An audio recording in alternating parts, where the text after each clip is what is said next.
Hello, everybody. I'd like to welcome my parents, friends, teachers, and fellow acquaintances for getting me where I am today. First of all, I want to say that I had no idea we had a promotion speaker, so here we are. Before I really start, I want to give a little bit of respect to a friend that wasn't able to make it here today. I met Jack Rose in the 2nd grade, and he was one of my best friends since. Now, I'm sure you all know of the comical, fun-loving, high-spirited attitude he brought to this school, because I sure do. And he was one of the only kids that I could never really stay mad at, despite my inability to hold a grudge. So, with all the other people I thank, I'd like to thank him too. Okay, being an old Cougar is a very special privilege, but being one of the class of 2019 is far greater. We faced a lot of challenges from the gate because we had no idea what we were getting into. Who knew that a missing calculator could be life or death? And who was to figure out that you could come to school and then have teachers dress up as Darth Vader and assault you with lightsabers? And third of all, which was the most frightening for me, at least in 6th grade, was that Miss T was not the one at all. But despite these, as the popular poet and intellectual Drake once said, started from the bottom, now the whole team here. I'm sure we've all lived up to that quote. All those challenges, however, we took on together. We all leaped over different obstacles on our own too, some harder than others. Kids fought immense cases of facial acne, while others had to keep their weave in tight. And me and Aiden Wheeler had to hide our large foreheads for 3 years.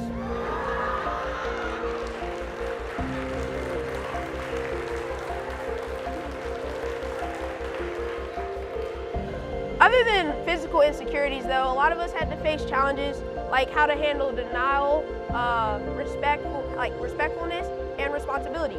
And speaking of responsibility, as more generations come and go, we get far lazier and lazier.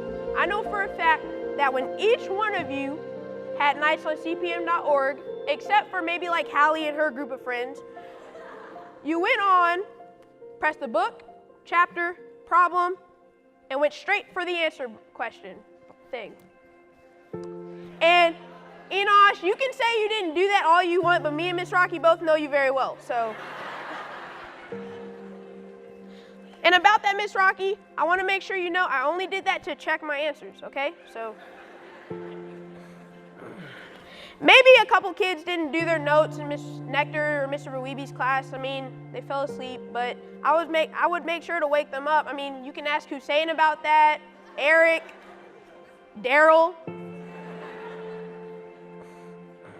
And to be honest, Miss Cox, we all know that you should probably call your weekly science articles. I'll do it later, science articles.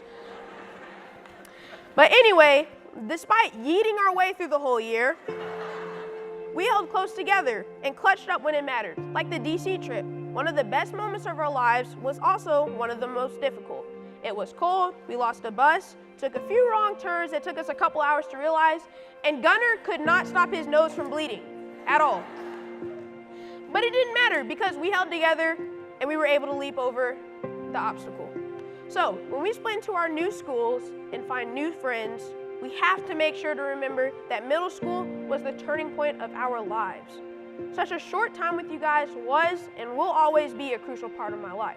Tomorrow, the time of pubescent weirdos is over, and the time of young adults starts, but not for me because apparently I don't become an adult until I start paying bills. But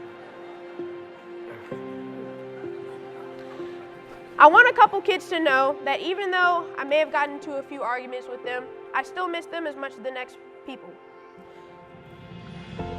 Our next step is to stand up and really think about our lives in the future. I know that our persevering and prestigious group can move on with a smile knowing that a middle school that equipped them with the ability to become the best they can be is at their disposal. Again, thank you all and congratulations to my newly promoted No Middle School 2019 students.